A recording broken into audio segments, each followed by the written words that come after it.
मित्रांनो, हा प्रश्न जो आहे गट क 2024 ला आलेला प्रश्न आहे पूर्व परीक्षेला. प्रश्न काय बघा, खालीलपैकी कोणते इलेक्ट्रॉनिक उपकरण हे प्रकाश ऊर्जेचं याने लाईट एनर्जीचं रूपांतर करंट इलेक्ट्रिसिटीमध्ये विद्युत ऊर्जेत केले जातं.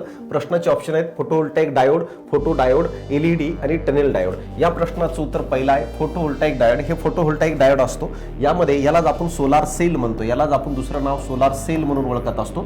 यावर वरतून लाईट पडत असते आणि लाईट पडल्यानंतर लाईटमुळे ह्याच्यामधील इलेक्ट्रॉन जे आहेत हे उत्सर्जित होतात, ते फ्लो होत असतात आणि त्या कारणामुळे करंटचं निर्मिती होत असते. यालाच आपण फोटोव्होल्टाईक इफेक्ट म्हणत असतो. तर फोटोव्होल्टाईक इफेक्टवर हे काम करत असतो. यानंतर सर फोटो डायोड काय आहे? फोटो डायोड पण ह्याच तत्वावर कार्य करतो, परंतु हे लाईट डिटेक्शनसाठी वापरलं जातं. लाईट डिटेक्शनसाठी त्याचा काय वापर होत असतो हे समजून घ्या. एलईडी एकदम काय आहे, फोटोव्होल्टाईक डायोडच्या विरुद्ध काम करतं सोलार सेलचं. हे काय करत असते, जे करंट इलेक्ट्रिसिटी आहे त्याचं रूपांतर लाईटमध्ये करत असतं, जसं आपलं बल्ब वगैरे आहे त्या पद्धतीने. आणि टनल डायोड जो आहे हा काय करत असतो, मायक्रोवेव्ह सारखे जे काही घटक आहेत मायक्रोओहम ह्याची स्पीड वाढवण्याचं काम करत असतो. अशा प्रकारचे प्रश्न विचारले जातात. चॅनलला लाईक करा, सबस्क्राईब करा. धन्यवाद मित्रांनो.